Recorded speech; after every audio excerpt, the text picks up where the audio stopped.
we're doing is just wait until we finish dealing with certain circumstances, and then after that's out the way, we keep everything behind and just look forward to the future. Punishment? No, my punishment, how I get down, when I punish you real bad, you're gonna remember it. Kid, go out on your shield. I feel disrespected as far as the shots that he shot, and they kept going with that same narrator from day one. You ever notice how the biggest stories in boxing don't begin with a punch?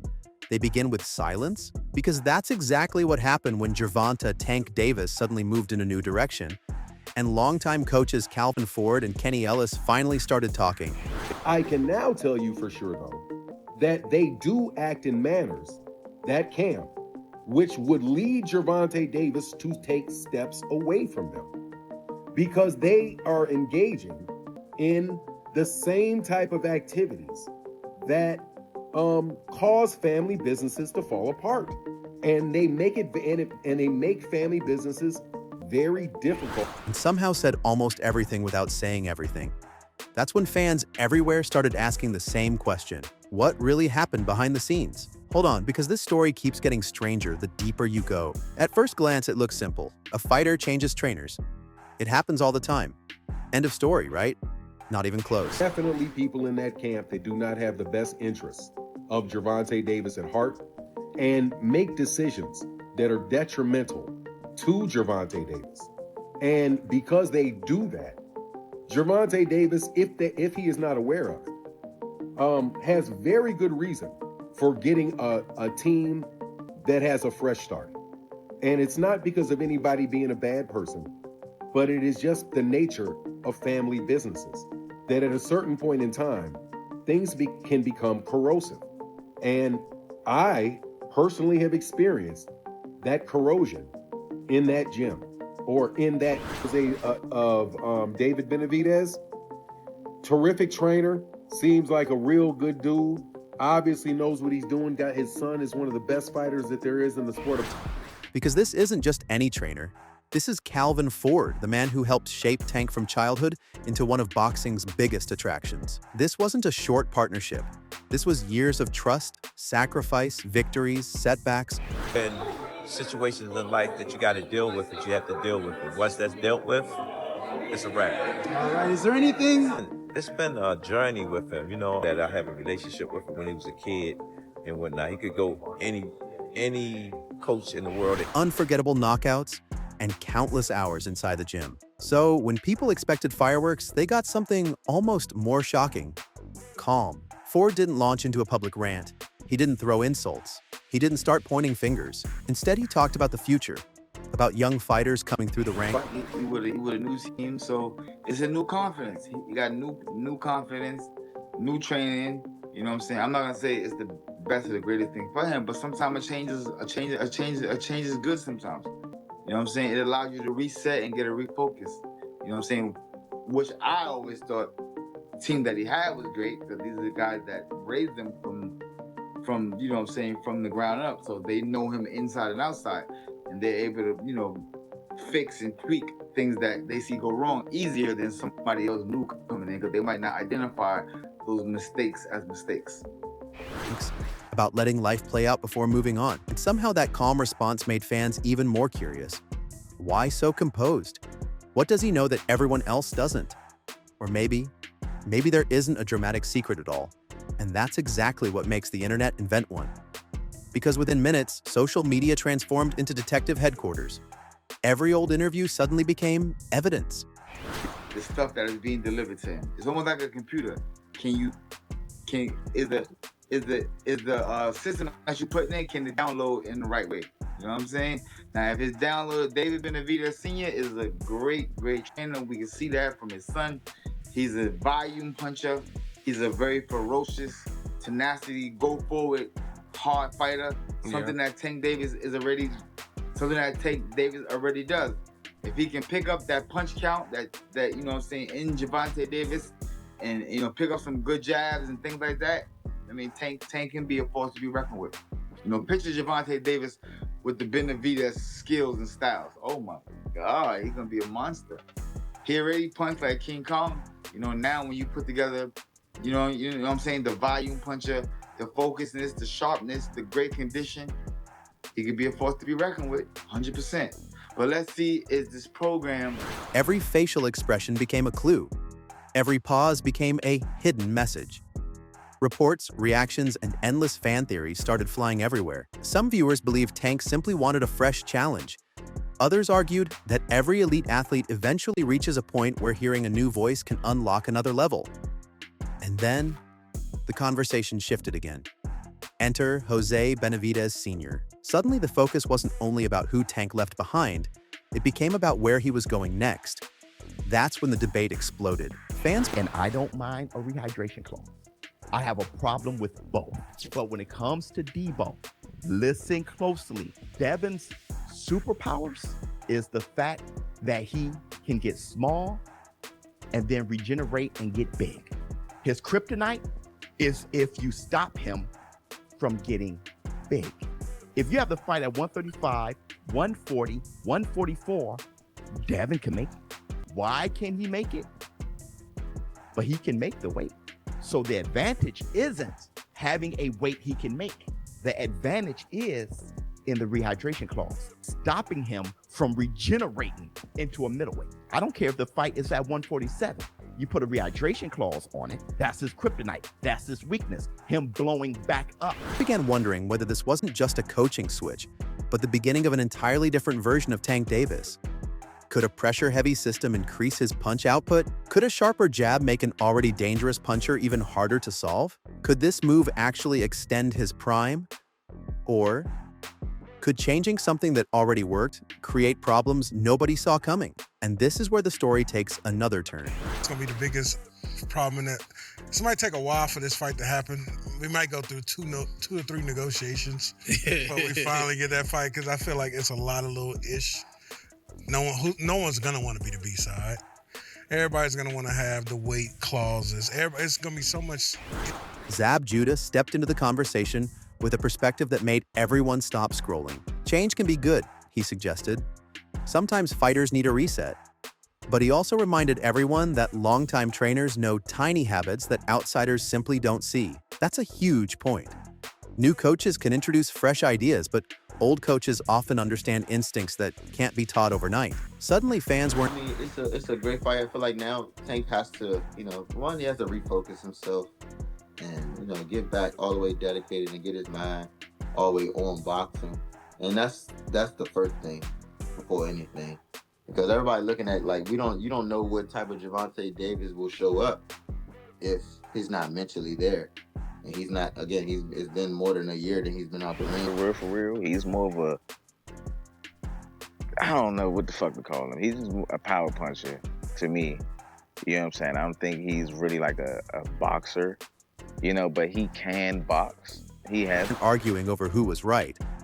They were wondering whether both sides could actually be right at the same time. Just when you think that's the biggest twist, another conversation starts taking over boxing headlines. Devin Haney, Bill Haney, catchweights, rehydration clauses, negotiation rumors. The biggest fight everyone keeps talking about somehow circles right back into Tank's story. Coincidence? Maybe. Or maybe that's just how modern boxing works. They get a little above themselves. They ain't really like.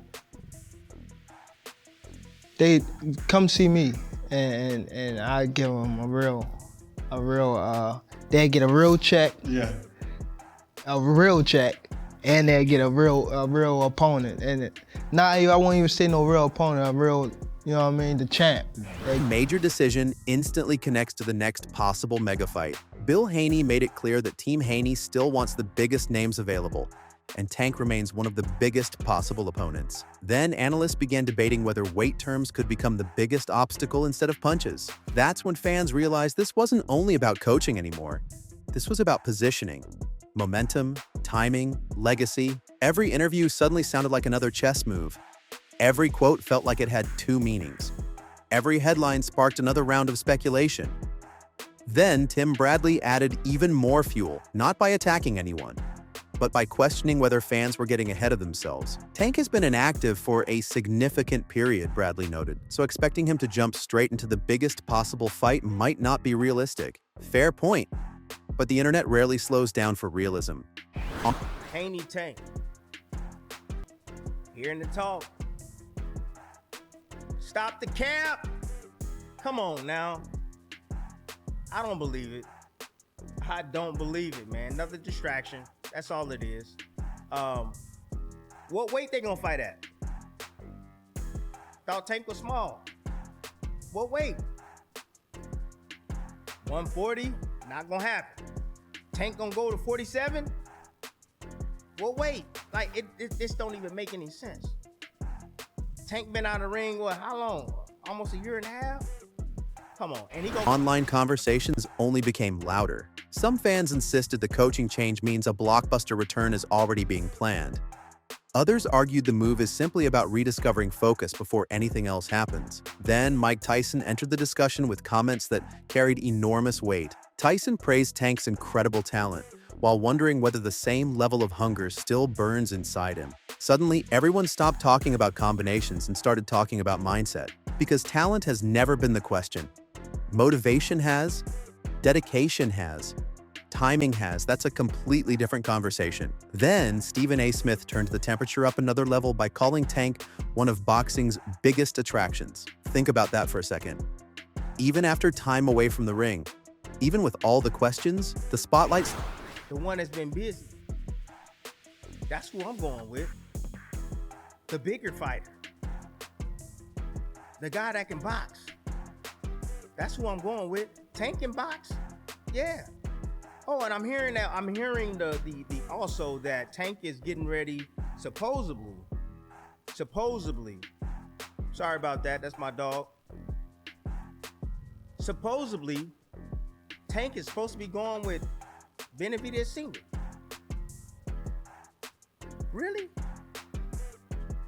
Look, I'll say this. I hope that Benavidez Sr. can bring back some desire. I hope he can bring back a jar of desire. And still follows him everywhere. That's not normal. That's star power. The kind that makes every gym photo trend. Every interview become news. Every training clip analyzed frame by frame like it's hiding state secrets. Meanwhile, Calvin Ford continued refusing to feed the drama everyone expected. No viral insults, no public revenge tour. Just respect for the journey and excitement about helping the next generation. Ironically, that may have surprised fans more than any dramatic statement ever could. Because in today's sports world, people almost expect public feuds. Instead, they got professionalism. And somehow that left even more room for online speculation to fill the silence. That's how modern sports stories grow. Not through confirmed facts, but through endless theories connecting dots that may or may not even belong together. Then another thought started spreading among fans. What if this coaching change isn't about the past at all? What if it's entirely about the future? What if Tank looked around, saw new challenges, new divisions, new opponents, and decided he wanted fresh preparation for a fresh chapter? Suddenly the move doesn't feel emotional, it feels strategic. Like old as shit, but he's vet. I've been doing this for him. You know what I'm saying? Tank, when he fight, I think a lot of it is based off of his mood. His mood. If he really into it, he could look really talented that night. If he's not interested, 100%, he could look dull. He could look normal. People don't like that, but that's really the truth. Tank mentally not there. He not going to put on his best show. I just think it's a good fight for him. I do think. Then somebody online points out something else. Every legendary fighter eventually faced a crossroads. Some stayed loyal forever. Others reinvented themselves. Sometimes it worked brilliantly, sometimes it didn't.